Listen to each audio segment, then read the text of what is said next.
क्या आप देश और दुनिया की खबरों से रह जाते हैं बेखबर? तो सब्सक्राइब कर लीजिए हमारे HT न्यूज चैनल को और बेल आइकॉन को दबाना मत भूलिएगा। असाउद्दीन ओवैसी जी, मैं आपको मुबारकबाद देता हूं कि आप एक अजीम ओहदे पर आज फायज हुए हैं। वजीर आजम ने अपने तारुफी कलमात में आपके बारे में बताया है और मैं अपनी जानिब से आपको अपनी पार्टी की जानिब से अपना पूरा ताउन पेश करता हूं।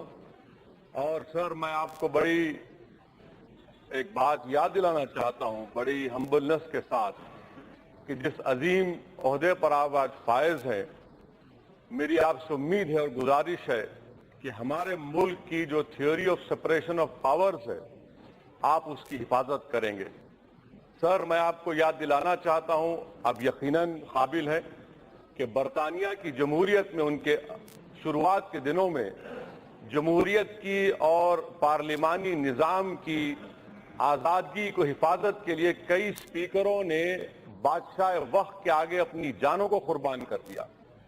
इसीलिए उस हाउस ऑफ कॉमन्स में जब स्पीकर का इंतखाब होता है तो स्पीकर को घसीट कर लाया जाता है। हम आपसे उम्मीद करते हैं कि आप यकीनन एक इलेक्टेड गवर्नमेंट है, मगर हम आपसे उम्मीद करते हैं कि इलेक्टेड गवर्नमेंट एक मोनार्क ना बन जाए, इसलिए आपको एक बहुत बड़ा रोल निभाना पड़ेगा। सर, मैं आपसे ये गुजारिश कर रहा हूं, आपको याद भी दिला रहा हूं कि आप इस हाउस के रेफरी हैं। आप रेफरी बने रहेंगे, आप गेम का हिस्सा नहीं बन सकते।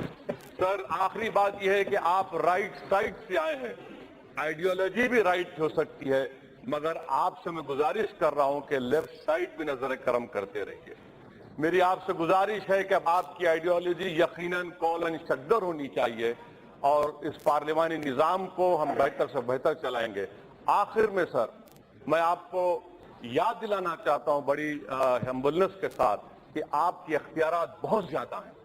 आर्टिकल 92 और 97 आपको इंडिपेंडेंट करार देता है और सर, डिस्क्रिशनरी पावर्स आपके बहुत ज्यादा हैं। मेरी आपसे गुजारिश है कि जब आप अपने डिस्क्रिशनरी पावर्स का इस्तेमाल करेंगे तो जरूर इस बात का ख्याल रखिए कि मैं जो फैसला करूंगा उससे डिबेट होगा या इस हाउस को स्टाइफल कर दिया जाएगा।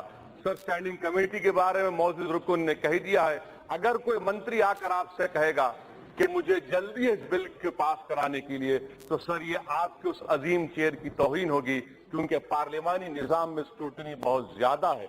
इसीलिए सर, मैं सुप्रीम कोर्ट ने कोहिटो ओलोहान में कहा था कि the speaker is the very embodiment of propriety and impartiality. Sir, हम हिज़्ब इख्तिलाफ से ताल्लुक रखते हैं, हम उम्मीद करते हैं और गुजारिश करते हैं कि हमको खुलकर इस हुकूमत पर तनकीद करने का मौका मिलेगा। हमारी आवाज की हिफाजत करेंगे। आप प्रोटेक्टर भी है सर, आप हमारी सपोर्ट भी करेंगे। मैं फिर से आपको मुबारकबाद पेश करता हूं। शुक्रिया।